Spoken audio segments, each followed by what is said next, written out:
have been arrested in connection with a possible plot to assassinate Barack Obama here in...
Well, some dramatic moments outside the Republican National Convention as protesters face off against police. You see it here. All started with that police officer dragging the protester away.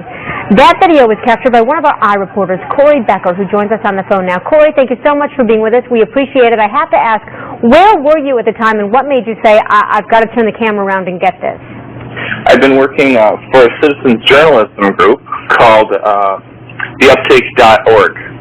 And we'd just been following this mass around for a little while, and everything broke loose. So what happened? I mean, what did you see happening? Right. The cop rolled up and got out of his car. He ran towards one guy. He passed up other people. He grabbed him and started dragging him out. And the crowd gathered around to say, let him go. The cop pepper sprayed the entire crowd and missed me, thankfully. The cop got tackled, and the guy got away, and everyone cheered. Do you know who tackled the cop? I mean, did it seem as though this was a small group of particular protesters, or was this part of the big rally that was going on there? I didn't know anybody there. The big rally was up on the hill, so this was definitely a splinter group. Okay. All right. Corey Becker, our reporter. Corey, we appreciate your thoughts today. Thank you so much. You know, what's notable about these images is that I wasn't arrested or detained for taking them. A story that's been missed completely by legacy media is that there's been unprecedented intimidation and harassment of protesters and journalists at this convention by local authorities, presumably under the command of Homeland Security, FBI, and Secret Service. Dozens of journalists have been detained or arrested, including 3 members of the Uptake and Amy Goodman from Democracy Now! Right, okay. I mean, it's about the role of press in a democratic society. There's a reason why our profession is the only one explicitly protected by the U.S. Constitution, because we're supposed to be the check and balance on power. Yes, we are supposed to be there to observe, to watch, to witness. I went to the police chief's news conference this morning, Harrington, and I asked him about that. And I said, how are we supposed to operate in this kind of climate? And he said, you can embed yourselves in the police department. You know, the new model of reporters embedded in the front lines of troops in Iraq and Afghanistan. Now, in order to be protected, in order not to have your camera broken or your face bloodied, you have to be embedded in the police department. That is not independent journalism. When you force the press to close their eyes, to close their ears, as you do when you arrest them, that is a threat to a democratic society. I really wholeheartedly agree with you there, Amy, but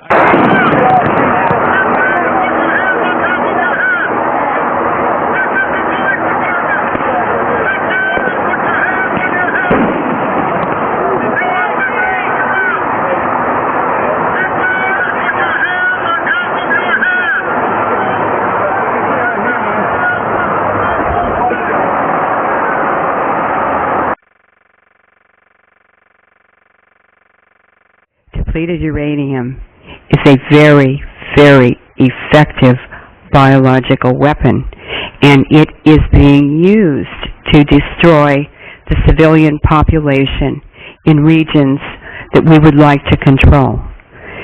In 1990, the United Kingdom Atomic Energy Authority wrote a report warning about the potential health and environmental catastrophe from the use of depleted uranium weapons.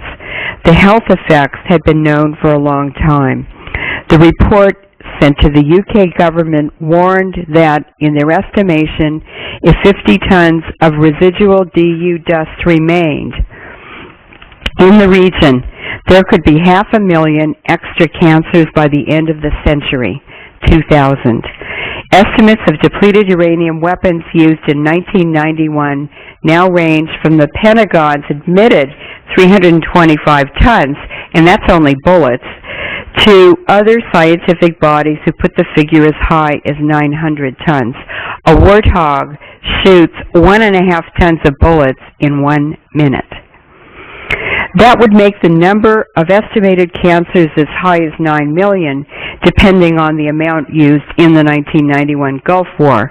In the 2003 Gulf War, estimates of 2,200 tons have been given, causing about 22 million new cancers. Altogether, the total number of cancer patients estimated using the UK AEA data would be 25,250,000. In July 1998, the CIA estimated the population of Iraq to be approximately 24,683,313. That man should tase this guy. Taken outside, handcuffed. Why would they tase him? He's not resisting arrest. Yes, he is. Then he was put in a car. It is not, however, clear if arrested.